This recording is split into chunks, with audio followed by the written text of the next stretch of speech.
একবার দেখছেন Jamuna news.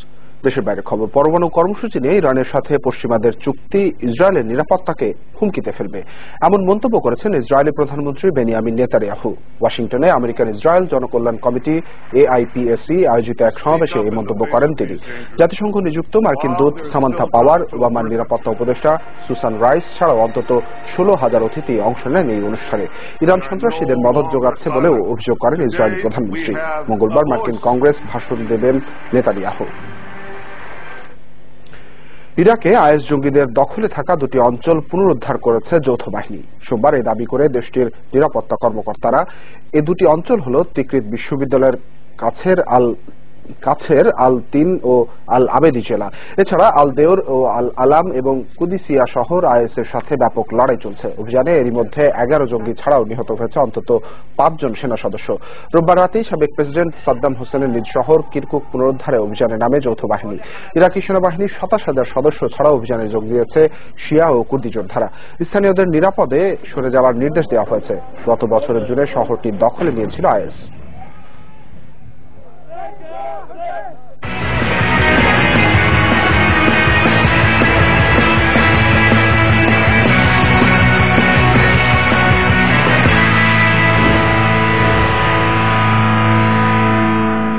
World cup আপডেটে বাংলাদেশের খবর। মেলবোর্নে শ্রীলঙ্কার বিপক্ষে দলের খারাপ ফিল্ডিংকে দুঃখজনক বলেছেন ফিল্ডিং কোচ রিচার্ড হালসাল। স্কটল্যান্ডের বিপক্ষে দলের তরুণ ক্রিকেটাররা ফিল্ডিংয়ে আরো মনোযোগী হবে বলে প্রত্যাশা তার, আর এ নিয়ে কাজ করছেন তিনি। সোমবার ম্যাচ ভেন্যু সেক্সটন ওভালে 3 ঘন্টা অনুশীলন করেছে বাংলাদেশ দল। নিউজিল্যান্ডের নেলসন থেকে মঞ্জুর মুর্শিদের রিপোর্ট, ক্যামেরায় ছিলেন মাহিদুল ইসলাম। মেলবোর্নের বিশালত্ব থেকে নেলসনের ক্ষুদ্রতা। 1 লাখ দর্শক ধারণ ক্ষমতার স্টেডিয়াম থেকে এবার 5,000 দর্শক ধারণ ক্ষমতার স্টেডিয়ামে খেলবে বাংলাদেশ। একেবারে ভিন্ন কন্ডিশন, ভিন্ন পরিবেশ এবং প্রতিপক্ষও ভিন্ন।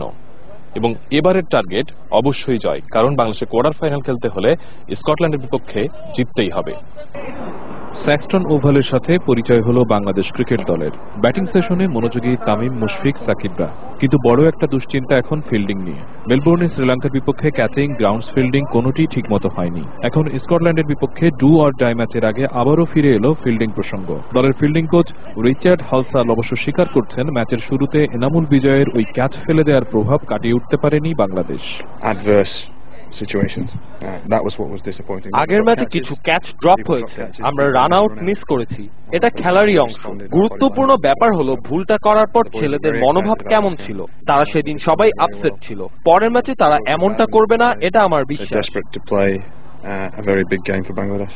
দলের তরুণ ক্রিকেটারদের উপর ভরসা এই ইংলিশ কোচের। নেলসনের মাঠ ও কন্ডিশন ভিন্ন হলেও স্কটল্যান্ডের বিপক্ষে জ্বলে উঠবেন তারা। ফিল্ডিংয়ে পার্থক্য করে দেবেন বিজয় সাব্বিররা। দল যখন মাঠে নামে তখন তারা বাংলাদেশের 11 জন, সবাইকে সবার দায়িত্বটা বুঝতে হবে। ফিল্ডিং এর সময় সবাই সবাইকে সহযোগিতা করবে। দলে বিজয় সাব্বিরের মতো তরুণ ক্রিকেটার আছে, তাদের কাছে আমি আরো ভালো সার্ভিস চাই। নেলসনের এই মাঠে সকালের শিশির একটা বিষয়, অধিনায়কদের ভাবনায়ও সেটি থাকছে। সোমবারের অনুশীলনে বাংলাদেশ দল দেখল সকালের উইকেট আর আউটফিল্ড, আর মঙ্গলবার দেখবে বিকালের অবস্থা। মঞ্জুর মুর্শিদ, যমুনা স্পোর্টস, নেলসন, নিউজিল্যান্ড। শেষ করব যমুনা নিউজ, তবে যাবার আগে শিরোনামগুলো জানাবো আরো একবার। প্রধানমন্ত্রীর কাছে নরেন্দ্র মোদীর চিঠি পৌঁছে দিলেন জয়শঙ্কর। তিস্তার ব্যাপারে ভারতের মনোভাব ইতিবাচক। অবরোধ কেন অসাংবিধানিক নয় জানতে চেয়ে হাইকোর্টের রুল। হরতালে কয়েক জায়গায় বিচ্ছিন্ন নাশকতা। এবং অভিজিৎ হত্যার প্রধান সন্দেহভাজন ফারাবী গ্রেফতার, খুন করার হুমকি দেওয়ার কথা স্বীকার।